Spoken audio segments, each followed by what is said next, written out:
Hey everyone, and welcome to our deep dive, into something pretty wild, really. Kamala Harris's 2024 presidential campaign. Yeah, it's definitely been a whirlwind, right? Yeah, a sitting VP just steps up, no primaries, and it's been nonstop since Biden bowed out. Unprecedented, really. We haven't seen anything like this since 1968. And you're not going to believe how much has happened in just a few months. What's so fascinating is just how quickly the political landscape shifts. And Harris's journey, it really exemplifies that. So Kamala Harris, okay, let's rewind for a second. She's been on a meteoric rise, right? From her Senate campaign in 2016, her brief run in 2020, to becoming the first female VP. It's been nonstop. It's interesting, though, right? Because she entered the 2020 race with so much buzz, but she withdrew before the primaries even began. So this time around, it's a totally different scenario. Yeah, she bypassed the whole primary process, which, it got its pluses and minuses, right? Definitely. No grueling months of campaigning, no debates. It all happened so fast. Biden withdraws, and boom, Harris is the nominee. Well, and she was already in a position of power with visibility. Right. Which I'm sure helped solidify her support within the party. But you also can't overlook, the context of Biden's withdrawal. Totally. All those concerns about his age and his fitness to serve a second term. And remember that first debate? Oh, gosh. Not exactly a home run for some Democrats. Let's just say that. And then there were those memes, those coconut tree memes. Oh, yeah. Did you see those? I did. What do you think they say about the public's perception of Harris, stepping into the role? Well, it's interesting, right? Because memes can be pretty powerful indicators of sentiment. And this coconut tree meme, however unexpected it was, it really did capture that growing interest in Harris. Yeah. And I think it also injected some much-needed humor into what was becoming a very tense, uncertain political climate. It definitely lightened the mood. So Biden steps down, throws his support behind Harris. She officially announces her candidacy on July 21st, 2024. And that's when things really took off. And they took off, right? Her campaign basically transformed the existing Biden for President committee into Harris for President. That's pretty seamless. It was incredibly effective. And incredibly effective. We're talking record-breaking fundraising.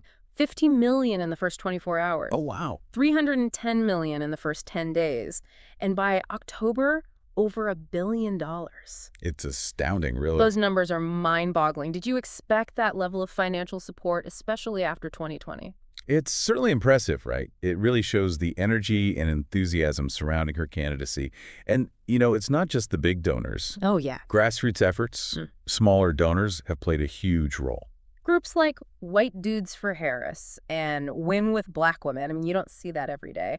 What do you make of those diverse groups rallying behind her? Does that say something about her ability to build a broad coalition? It definitely suggests a wide appeal, which is crucial for any presidential candidate, especially when they're hoping to win a general election.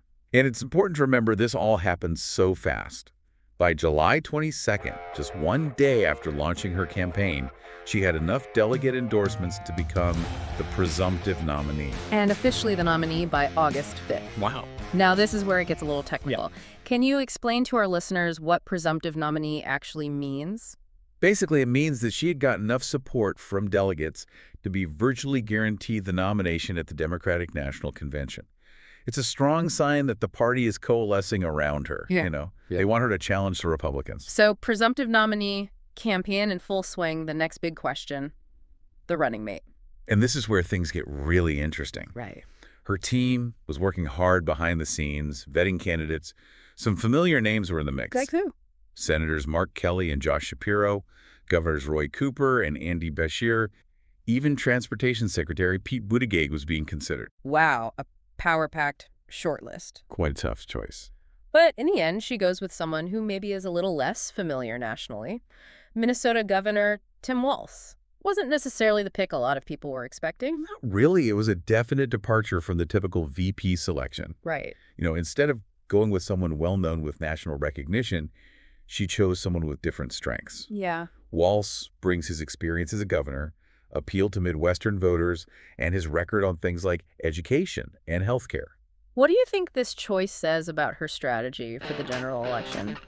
That's a great question. And their first rally together in Philadelphia, over 12,000 people packed into Temple University's Leah Corus Center.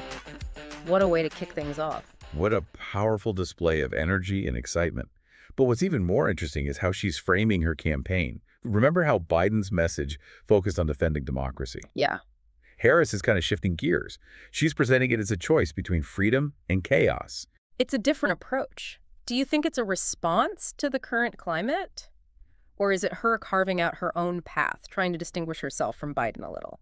Probably a little bit of both, right? The political landscape is always changing.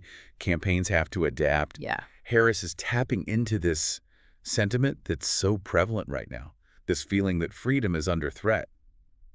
And it's a powerful message, especially when you contrast it with the perception of chaos and division that's often associated with the opposition. And speaking of powerful messages, she's using Beyoncé's Freedom as her campaign song. What a choice. It's got to be energizing those crowds at her rallies. It's definitely a good choice. What do you think about it? You think it's about connecting with a younger, more diverse electorate? Oh, for sure. Music can be such a powerful tool. It connects with voters on an emotional level.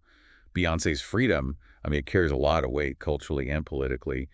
And it aligns perfectly with her campaign theme, this emphasis on liberation, empowerment, and resilience. And let's not forget when Trump tried to use the same song. What? Beyoncé's team was not having it. Oh, no, they were not. They slapped him with a cease and desist. You've got to admire that. But legal battles aside, let's talk policy. On domestic issues, there seem to be some similarities to Biden's approach. Yeah. National protections for abortion, LGBTQ+ rights, gun control, addressing climate change, those are all key parts of her platform.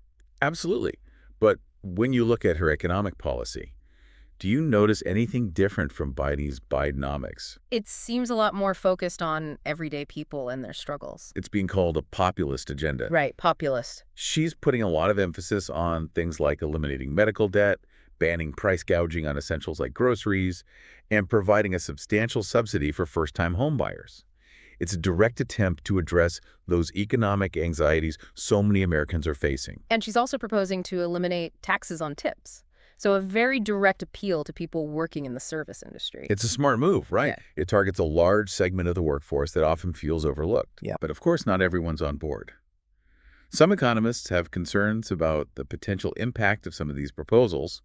They say it could lead to unintended consequences. Right. There's always that debate about the role of government intervention in the economy. It's a balancing act. And Harris is clearly trying to find that sweet spot to address the needs of working-class Americans, but also be mindful of the bigger picture. It's a complex issue. No easy answers. What's clear is that she's really trying to position herself as a champion for the working class. Those struggling to make ends meet, those who feel left behind. It's a message that seems to be resonating with a lot of voters. Okay,